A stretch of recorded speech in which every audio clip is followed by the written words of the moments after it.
Sejam muito bem-vindos ao Mesa de Debates. Aqui quem está falando é o Guilherme e vamos dar continuidade aqui à nossa programação da semana, trazendo aqui debates, conversas, né, discutindo temas de extrema relevância e, né, obviamente procurando, debatendo as distintas saídas que existe aí dentro, né, do campo da esquerda dentro do campo daqueles que lutam.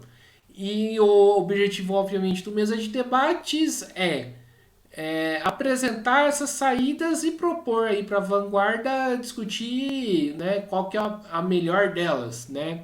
Embora eu, particularmente, tenha a minha avaliação. E, né, no dia de hoje vamos discutir sobre vários temas, né, entre uns a reforma política. Então eu convidei aqui o Teodato Ramalho para falar sobre esse tema. Então, Teodato, antes da gente começar, por favor, fale um pouquinho aí de você.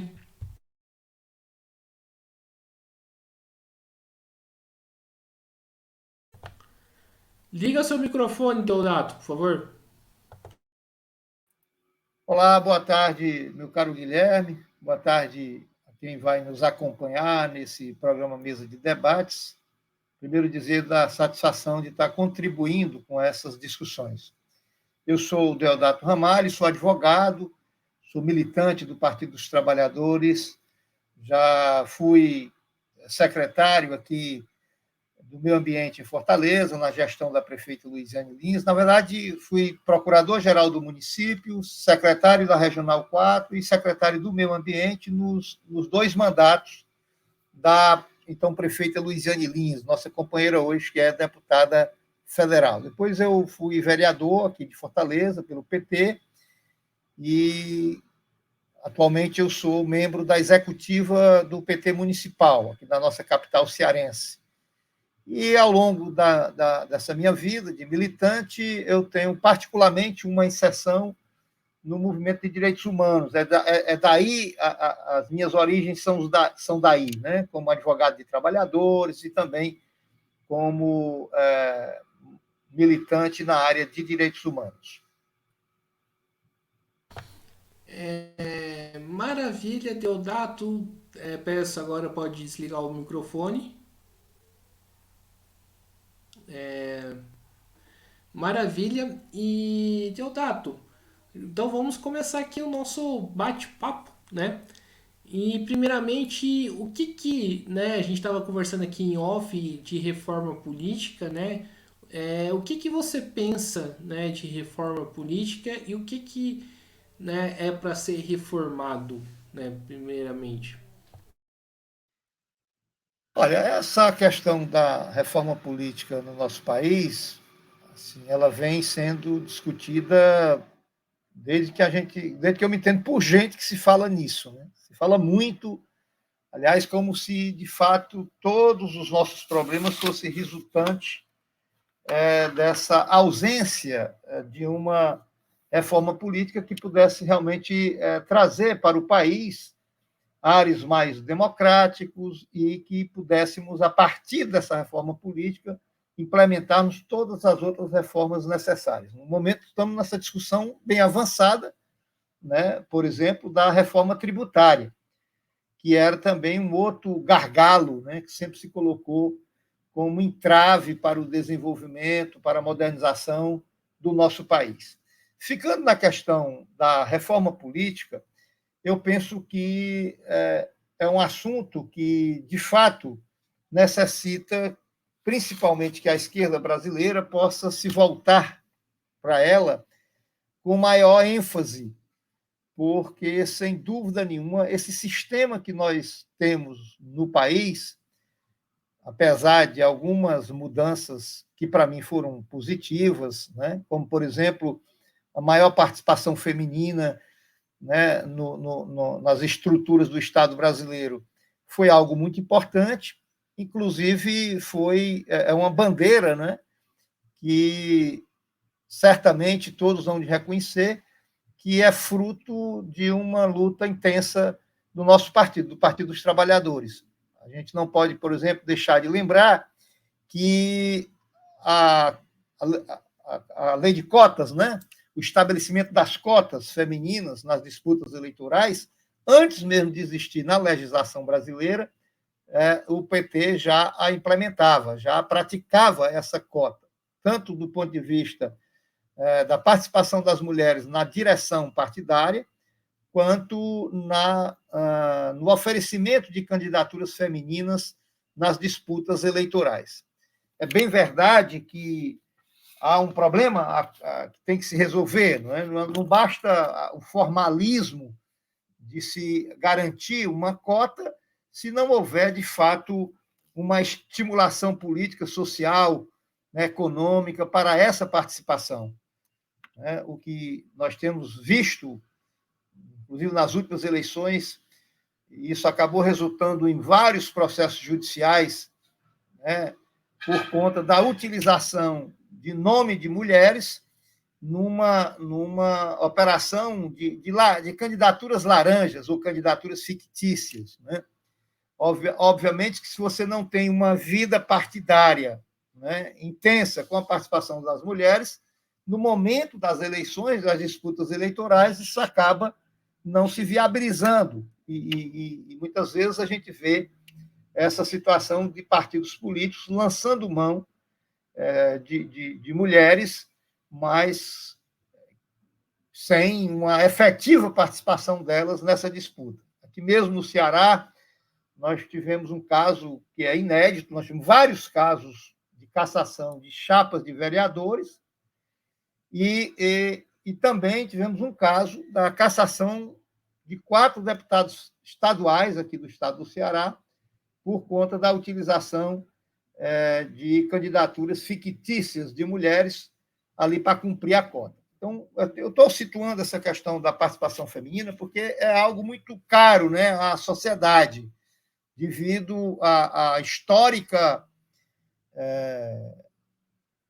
exclusão das mulheres nas posições de mando, nas posições políticas, nas posições tanto públicas quanto privadas, né? Então, essa reforma política, para mim, ela terá que vir, aí eu pulo aqui para a gente falar um pouco sobre o que se espera de uma reforma política, né? Apesar de, ao longo do tempo, nós já tivemos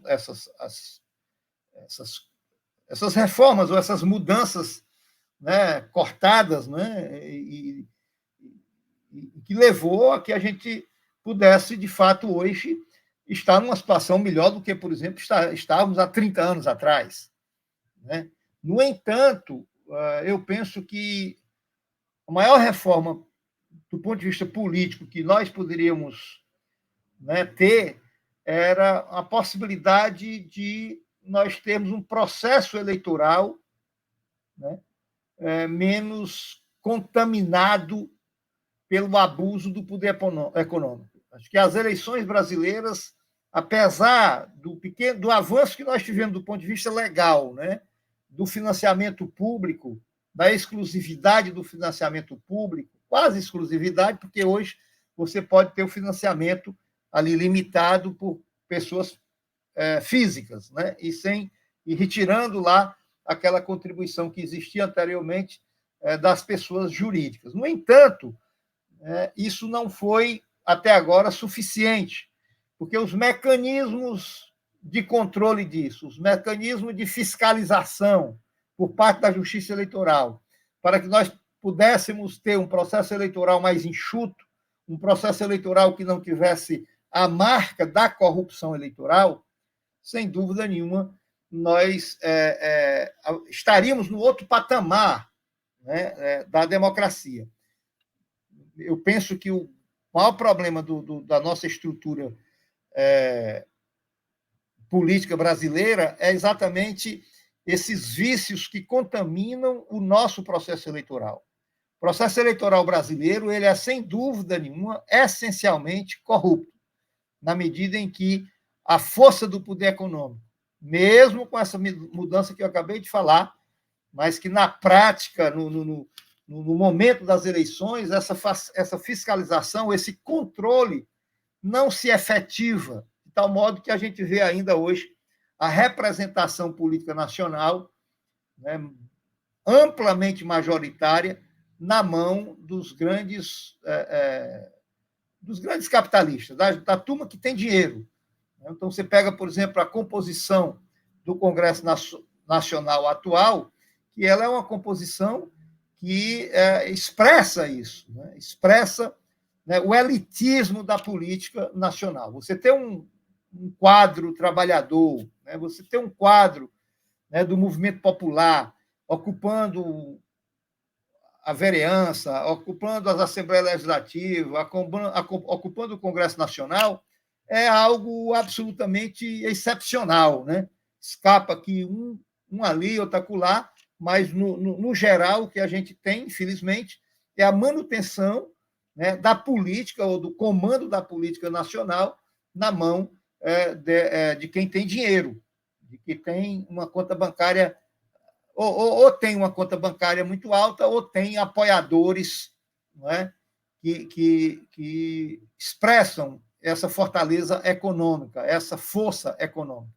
Eu acho que várias questões estão colocadas. Por exemplo, você aqui, Guilherme, falou um dia desses com o Maxwell, que é um companheiro nosso aqui do PT do Ceará, e ele começou um grupo de discussão com alguns amigos de fora do estado do Ceará sobre uma proposta que já não é novidade, mas, de qualquer forma, nunca mais se tinha falado nela, que é, por exemplo, uma reforma política que contemplasse, por exemplo, a coincidência, né, aliás, a descoincidências das eleições para o parlamento da eleição para o executivo, né?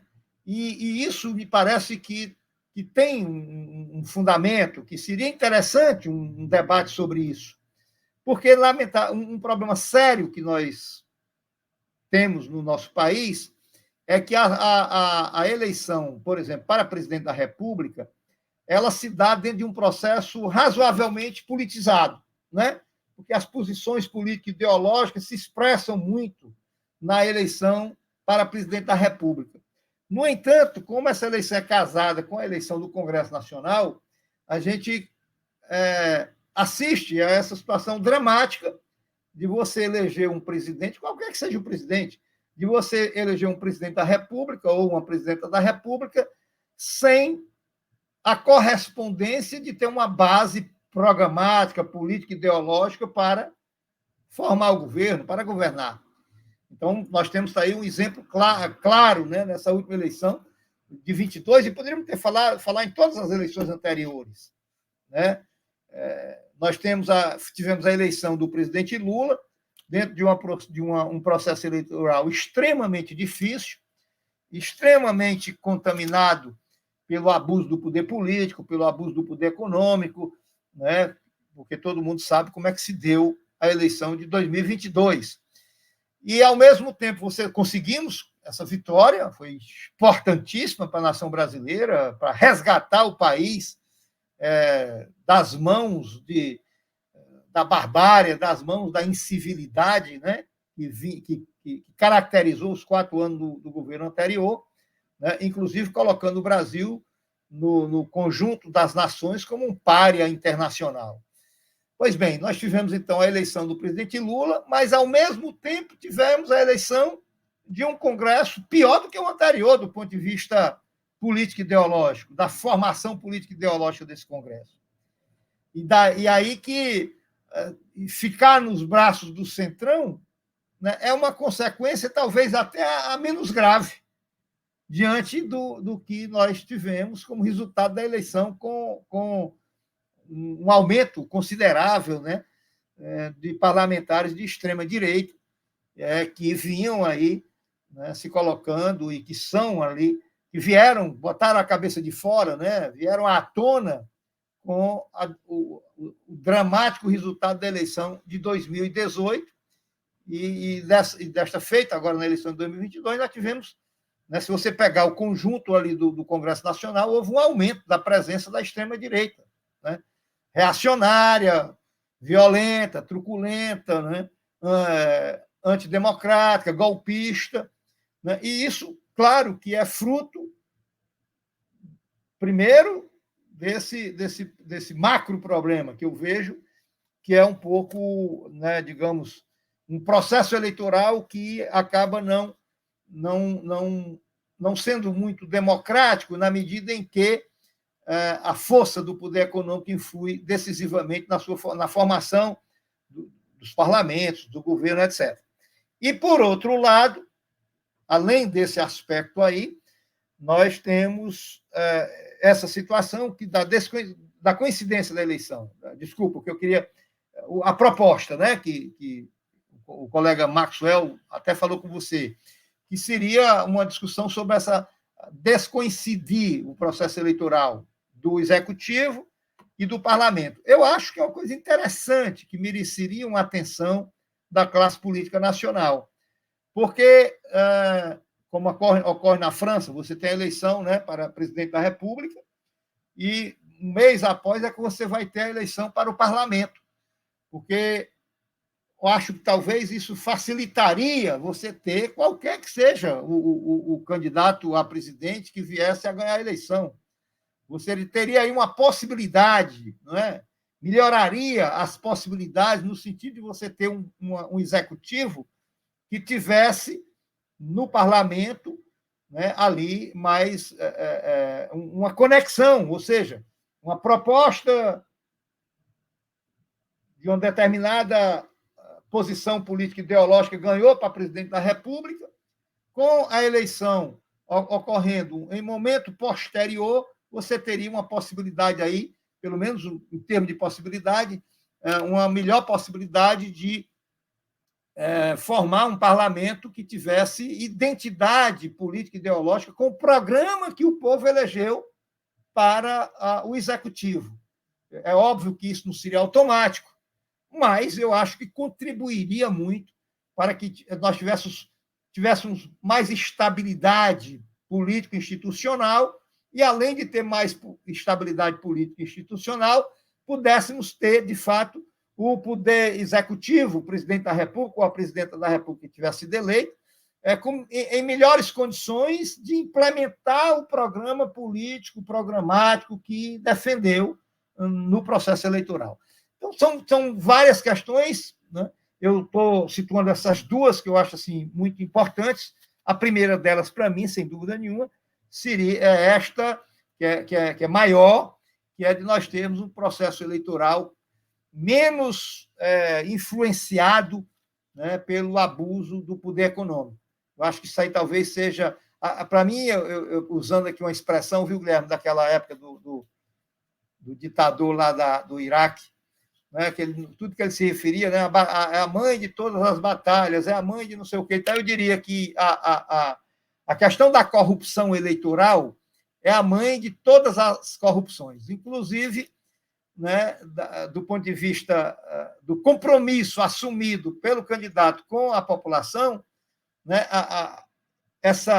o resultado dessa eleição, né, acaba, como é o nosso caso hoje, colocando o presidente Lula como refém ali de um Congresso, né, majoritariamente conservador. Então, é claro que para você governar numa situação dessa, as dificuldades são bem maiores e precisa ter, né, um jogo de cintura muito grande para poder conseguir minimamente implementar aquelas propostas que foram defendidas durante a campanha e que são propostas, no caso do Partido dos Trabalhadores, propostas históricas nossas, né, do ponto de vista da democratização do Estado brasileiro.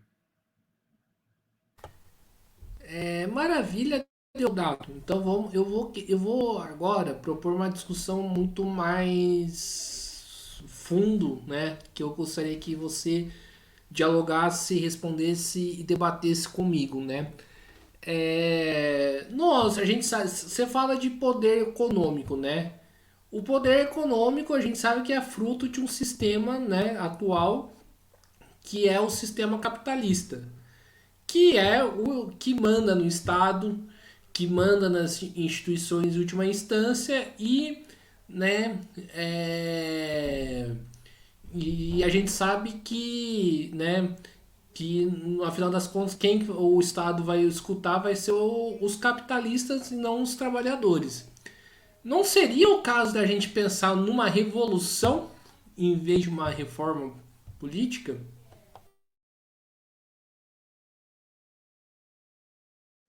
Olha, Guilherme, essa questão da revolução, eu quero aqui me reportar lá atrás, quando eu era adolescente, na minha militância. Muitas vezes, quando se colocava isso, eu ficava assim meio, digamos assim, pensativo. Eu peguei ali, eu não peguei o início da ditadura.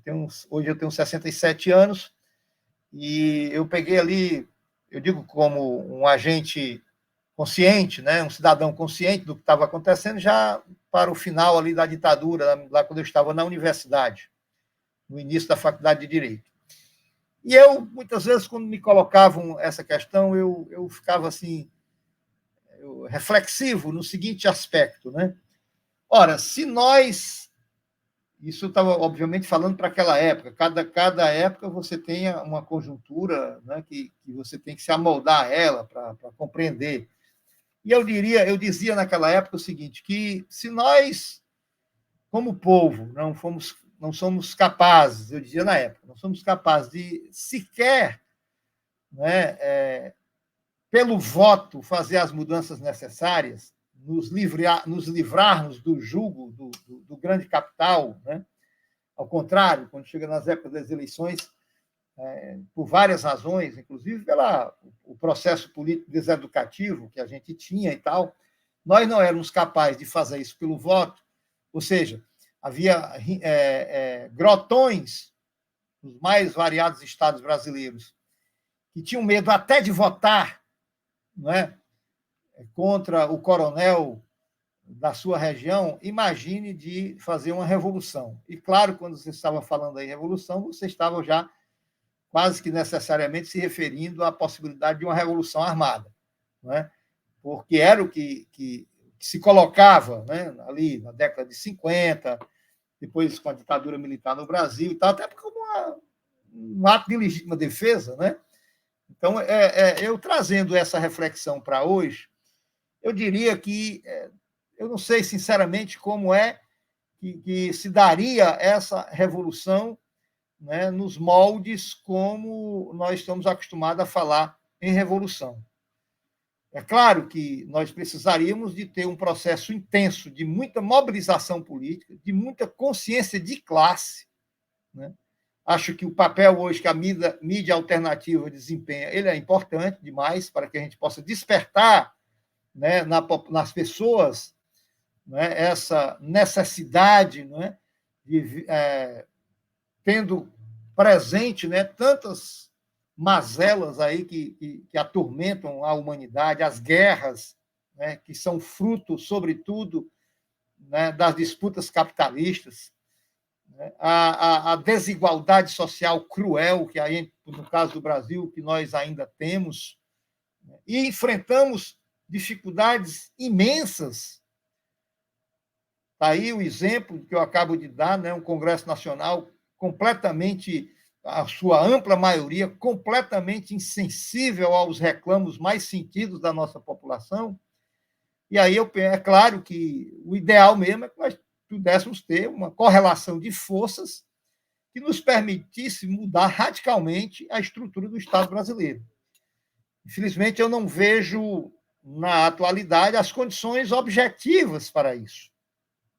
Eu acho que o primeiro passo teria que ser acumular forças para, dentro do marco aí da institucionalidade capitalista que a gente vive, que a gente pudesse ir formando maiorias no Congresso Nacional, né, comprometidas com esse processo de mudança mais profundas, mais radicais.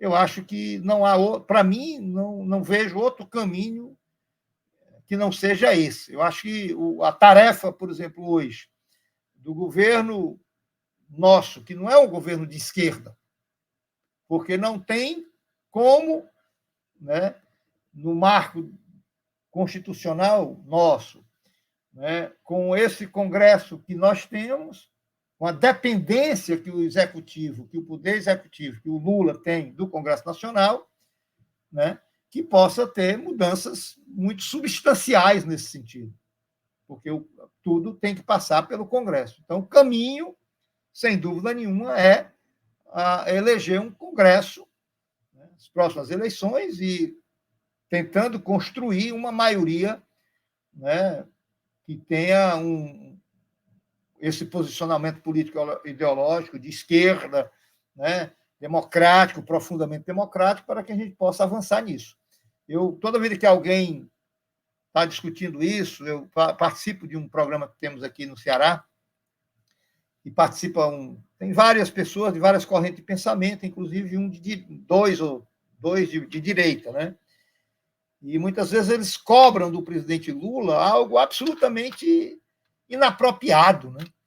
Que é, ao mesmo tempo em que o presidente Lula, né, com essa capacidade negocial que ele tem, ele tenta construir essa maioria no Congresso Nacional com essa adversidade, obviamente tendo que abrir mão de muita coisa, porque senão não passa, não governa, né?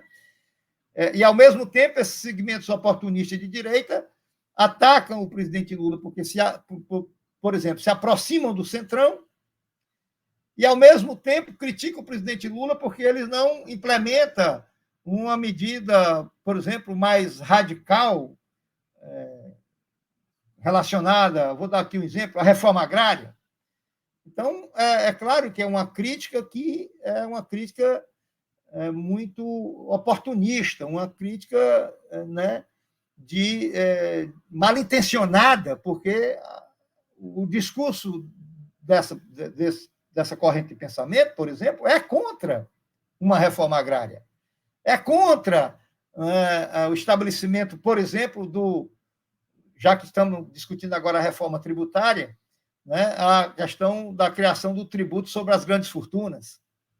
Então, obviamente que uma medida dessa envergadura não passa no atual Congresso. Não passa no atual Congresso. Então, evidentemente que nós temos que... sim, aí eu respondo muito a essas pessoas, cobrando coerência no discurso delas, na seguinte questão, Guilherme. Por exemplo, quando se fala na Bolívia, eles atacam o ex-presidente Evo Morales, que é o mais conhecido, sempre se refere ao Evo Morales, embora não seja ele o atual presidente, como um ditador, né, como alguém que, né, não respeita a chamada democracia representativa e tal. Só que, e aí eu respondo, o que aconteceu na Bolívia, que seria o interessante nesse marco ainda de resolver as questões por eleições, não é? Estou nesse pressuposto. Né? Na Bolívia aconteceu o que é o desejável. Né? Depois do golpe, houve a eleição e o movimento ao socialismo, tanto ganhou a eleição para presidente da República, como ganhou a eleição no parlamento, fez a maioria parlamentar. Então, se você tem uma maioria parlamentar, né, programática, ideologicamente bem definida, né, comprometida com o programa que foi defendido pelo candidato a presidente da República, então, evidentemente, que essas reformas se darão com mais facilidade, com menos atritos, né, porque você já tem uma maioria ideológica dentro do Congresso Nacional, você não vai ter que construir uma maioria negociando ali ponto a ponto, com todas as dificuldades que isso representa, no caso brasileiro, por isso é que nós temos aí o Centrão como protagonista do poder ano a ano, eleição a eleição, eles continuam, né, sendo peças fundamentais para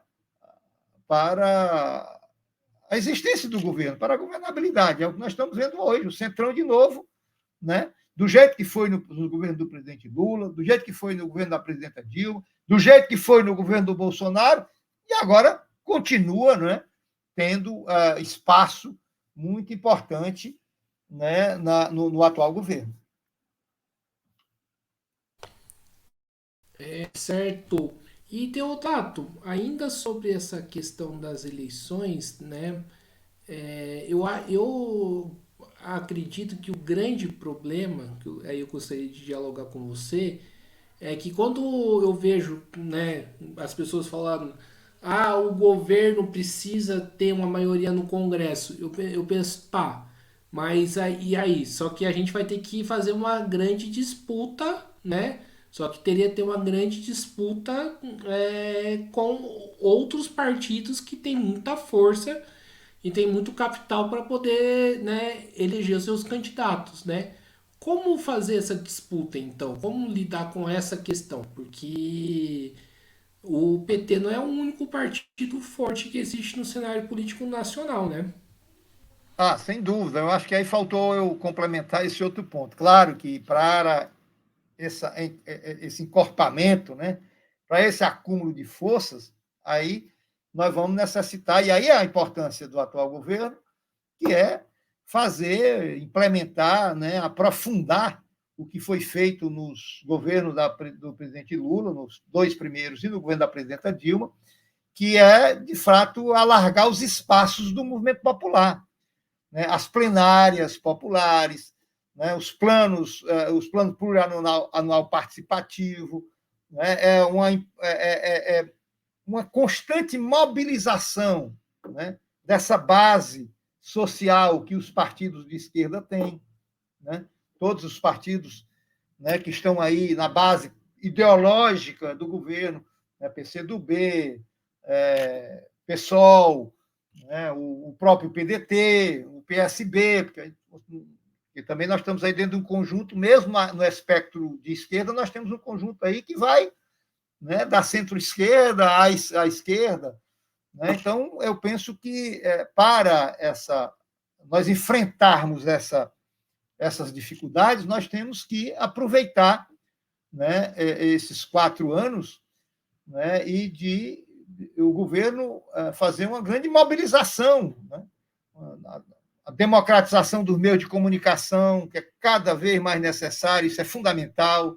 Acho que, por exemplo, nossos governos, eles erraram nos governos anteriores, né, erraram ao não fortalecer, né, as rádios comunitárias ali dos movimentos sociais, né, porque isso se mostrou realmente extremamente prejudicial nos embates que nós tivemos de lá para cá, no enfrentamento do golpe de 2016, né, no enfrentamento das fake news durante os 4 anos do governo de extrema-direita que nós tivemos a infelicidade de ter aqui no Brasil, e por aí vai. Então, você tem razão, eu acho que a esquerda como um todo, né, tem que, de fato, abstrair-se um pouco dessas questões individuais de partido isoladamente, para, conjuntamente, né, construírem essas condições objetivas para que a gente possa ter mais politização na sociedade, ter mais capacidade de formação política do nosso povo para enfrentar esses tempos que nós estamos vivendo. Eu faço parte, sabe, o Guilherme, da corrente Articulação de Esquerda, do PT. E no congresso anterior, 2 anos atrás, se não estou equivocado, nós tínhamos o nosso documento, ela tinha como título o seguinte: preparar o partido para tempos de guerra. Nós vivíamos tempos de guerra e não saímos disso ainda. Ainda hoje nós vivemos tempos de guerra, do ponto de vista, né, dessa polarização que nós estamos enfrentando e com esse crescimento que nós tivemos, não apenas da extrema-direita, né? Isso já é muito grave, nós tivemos no Brasil o crescimento da extrema-direita, né? Mas também desses setores, né, que aparentemente se colocavam como uma direita aí, digamos, menos truculenta, ou uma direita, entre aspas, civilizada, né? Eu boto entre aspas porque, para mim, não dá para conciliar o pensamento de direita com civilização, com cristianismo, já que está tão em moda, né, o debate sobre essa questão da influência religiosa nesse debate político no Brasil, né, que nada é mais negador, né, do cristianismo do que a direita, do que o pensamento de direita, é a própria negação do cristianismo. Então, diante desse contexto que nós estamos vivendo, ainda sob ameaça constante, você assiste hoje qualquer qualquer sessão no Congresso Nacional, é estarrecedor. O discurso da direita é algo, né, que é inaceitável do ponto de vista, né, humano, do ponto de vista de urbanidade. Né? Os caras continuam a defender as coisas mais absurdas possíveis. Ainda ontem, agora esses dias, nós tivemos aí, não sei se você assistiu, Guilherme, né, aquele ato em Brasília dos armamentistas. Né? Na verdade, não há dúvida que esse discurso armamentista é um discurso de extrema-direita, é um discurso dos que ainda sonham com um golpe, né? Ainda sonham em golpear a democracia brasileira. Né? Foram fracassados no 8 de janeiro. Na verdade, o 8 de janeiro foi só o ápice, né? Porque já vinha sendo preparado muito antes, mas eles fracassaram no 8 de janeiro, mas eles não desistiram disso. E além de uma conjuntura mundial, né, que não precisa nem se estender muito para percebermos que isso que nós estamos falando sobre o Brasil, na verdade, é uma consequência do que tem ocorrido no mundo todo, né, com o crescimento da extrema-direita no mundo e todas as graves consequências daí decorrentes.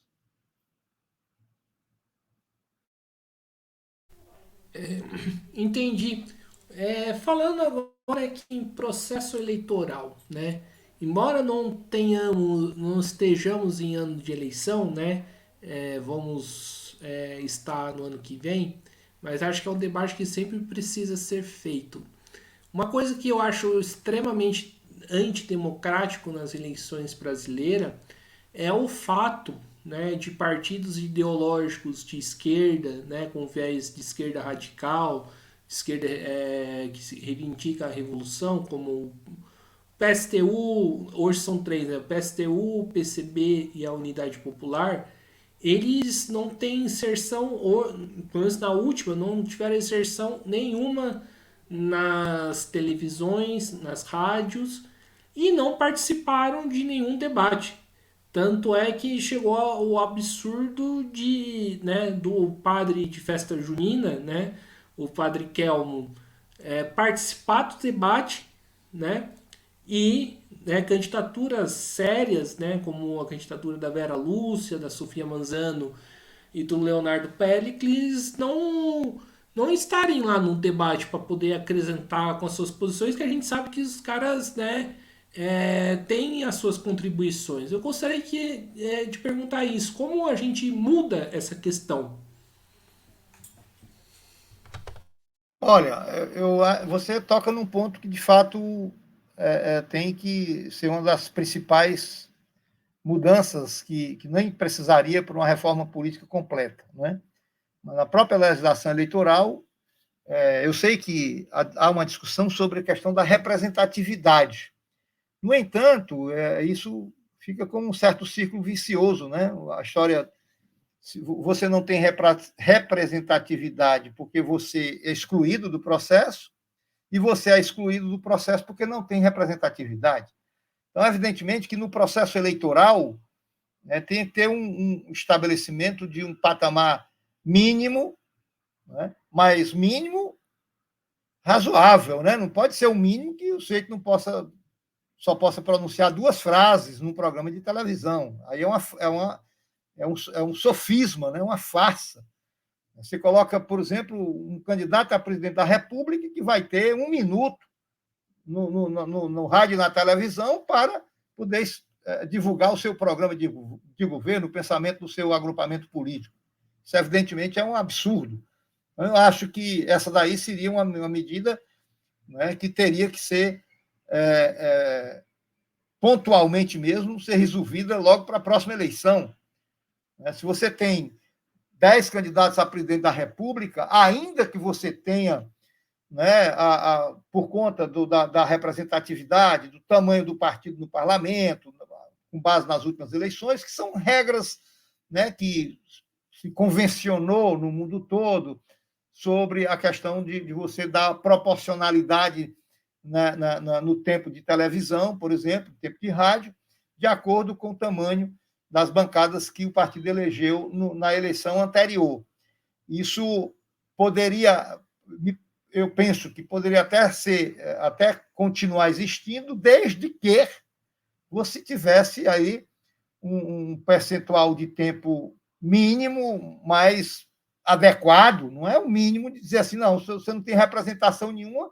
Ora, mas você está em disputa, você está querendo levar a sua mensagem para a população, para a sociedade, para que a sociedade, avaliando as suas propostas, possa optar por elas.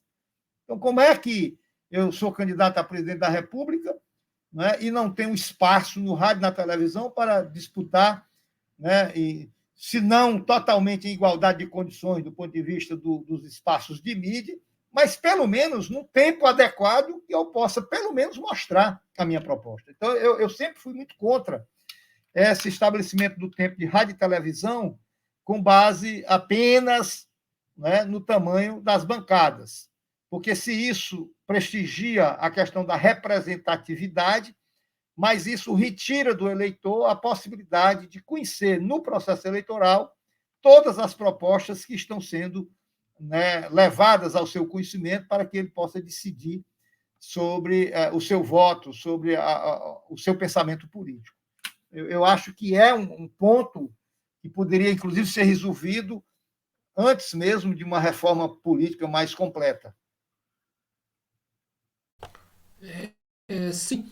E, Deodato, uma das coisas que eu sou bem crítico ao Partido dos Trabalhadores é essa postura que o PT tem de fazer as suas alianças, né, com setores da direita, como, por exemplo, o próprio Geraldo Alckmin, mas a gente pode citar aqui também Simone Tebet e outros nomes. É, o PT hoje tem força para conseguir uma bancada de puro sangue? Olha, Guilherme, eu sinceramente acho que não. Acho que não. Eu concordo quando você fala, por exemplo, que nós tivemos aí ao longo das últimas 2 décadas, principalmente, eu diria até desde a Carta aos Brasileiros, né? Na primeira eleição do presidente Lula.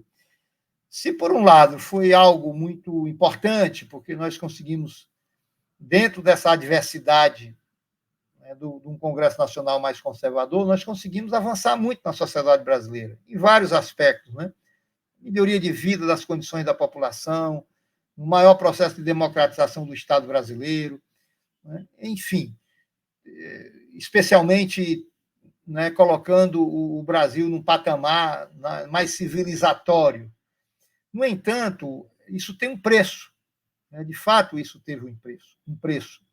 Na medida que nós tivemos também um certo refluxo, né, não tanto só do movimento social, mas particularmente dentro do PT, né, na medida que nós fomos assumindo espaços de governo, e essa necessidade de governar nos levou a fazer essas alianças, algumas das quais, né, no primeiro momento, poderiam parecer assim absolutamente incompreensíveis, digamos assim, mas na medida que o partido resolve disputar o processo eleitoral nas vias democráticas, né, e não consegue formar uma maioria político-parlamentar programática, ideológica no Congresso Nacional, sem dúvida nenhuma, a necessidade dessas alianças elas ficaram como quase uma imposição, né? Acho que hoje nós estamos numa sinuca de bico, como nós dizemos aqui no interior do Ceará, né? Eu vou te dar um exemplo. O governador do estado do Ceará é do nosso partido, o PT Raiz, o Elmano de Freitas. No entanto, a bancada, nós temos 46 deputados estaduais. O PT elegeu apenas 9. Né? O PCdoB, acho que não elegeu ninguém. Então, de esquerda mesmo, dentro da Assembleia Legislativa, nós temos aí, aliás, e temos um do PSOL, o deputado Renato Roseno. Então, são 10 deputados aí, somando os 9 do PT com um do PSOL. Então, são 46. Agora, eu acho que nós não podemos também nos conformar, ficar inerte nisso. Eu acho que a medida da necessidade de governar, de mandar a proposta ser aprovada na Assembleia ou no Congresso Nacional, ela tem que estar conectada com uma certa medida de, digamos assim, de ofensiva, né? Uma certa medida de agressividade, no bom sentido da palavra agressividade, não é? No sentido de ir tentando, dentro dessas contradições, buscando o fortalecimento do movimento social, né? Priorizando, né, algumas alianças que podem nos conduzir a um momento em que não fiquemos tão dependentes dessas alianças conservadoras. Eu sei que é muito complicado, né? Agora, eu concordo com você que, de fato, e, aliás, respondendo objetivamente, você está colocando, né? Se o PT tem condições, nesse momento, de... Eu acho que não é nem só o PT, eu acho que o problema é maior. O problema é da esquerda nossa. A esquerda nacional, nós estamos, nesse momento, eu diria que não temos essas condições de imaginarmos um governo, né, puro, um governo que prescinda do apoio ou prescinda dessas alianças pontuais, conjunturais, né, com uma parte do conservadorismo nacional. Perfeito. Então vamos encaminhar aí para o final da entrevista, né, Deodato, e para a última parte aí das perguntas, né? E começando esse bloco final, eu queria saber aí da participação popular direta dos trabalhadores da população no modo geral, né? Como que a gente lida com isso, né? Porque hoje a gente, que eu acredito que a gente precisa romper a seguinte lógica do indivíduo apertar o número do seu candidato e ir embora para casa, né? Aí trabalhar, aí o indivíduo volta daqui 2 anos, vota e volta para casa. Como que a gente lida com essa questão da participação popular, né? E da população ter mais controle da vida, né, dos seus candidatos, né? Que acho que é uma coisa que a gente precisa discutir, né? E a população também poder decidir diretamente, né, o que, como decidir os rumos do país. Como a gente consegue lidar com isso, Deodato? Olha, aí eu acho que é o ponto, né, que eu estava mencionando sobre a questão da formação política, da permanente formação política do nosso povo. E aí entra a importância muito grande dos movimentos sociais organizados, dos sindicatos. Acho que houve uma acomodação muito grande de muitos dos nossos sindicatos, né, na medida em que governos populares, né, ocuparam espaços de poder, mesmo dentro dessa correlação de forças difícil, mas nós tivemos aí os governos do presidente Lula, do presidente Dilma e agora do presidente Lula de novo. É claro que, na hora que você tem um governo, né, que tem essas raízes, que tem esse mesmo comprometimento, né, esse comprometimento com a classe trabalhadora, se origina daí, né, houve, né, portanto, acho que ainda está ocorrendo, né, uma certa acomodação desses movimentos, inclusive do movimento sindical, que me parece que se descuidaram um pouco dessa questão da manutenção do permanente debate de classe, né, de um permanente alerta à nossa população que governo não é o poder. Eu acho que muita gente andou confundindo isso, achando que ganhar governo significa que ganhamos o poder. A esquerda nunca teve o poder no Brasil, e nem tem ainda, né? É preciso que esses espaços de poder que são conquistados sirvam de alavanca para o fortalecimento da luta da classe trabalhadora. E aí a importância de manutenção dos movimentos populares, dos movimentos de bairros, dos núcleos de base, né, das discussões sobre os mais variados temas, inclusive aproveitando a abertura que o governo dá, por exemplo, com relação ao PPA, né, que o PPA participativo, né, os conselhos que agora no governo Lula estão sendo retomados, né, cada vez mais, né, trazendo para esses conselhos, né, esse movimento mais aguerrido, esse movimento mais independente, porque o governo, né, precisa, né, o governo de esquerda precisa ter essa retaguarda.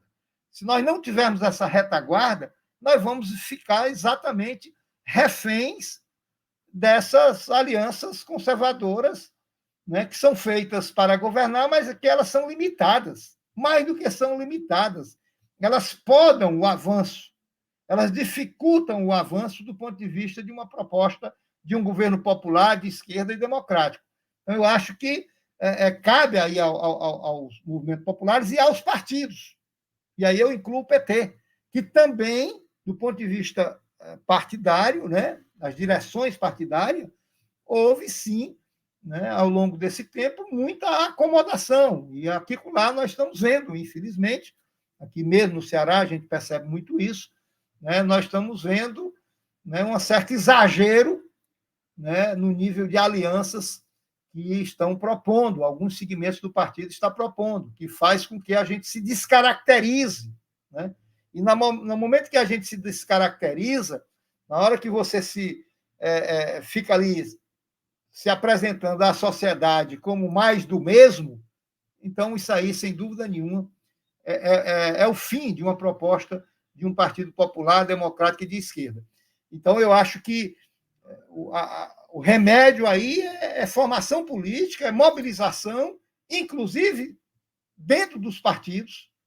Né? O partido não é uma correia de transmissão necessária do governo. Claro que é um partido que tem que ter a compreensão e tem que ter a responsabilidade de que é um partido que está no governo.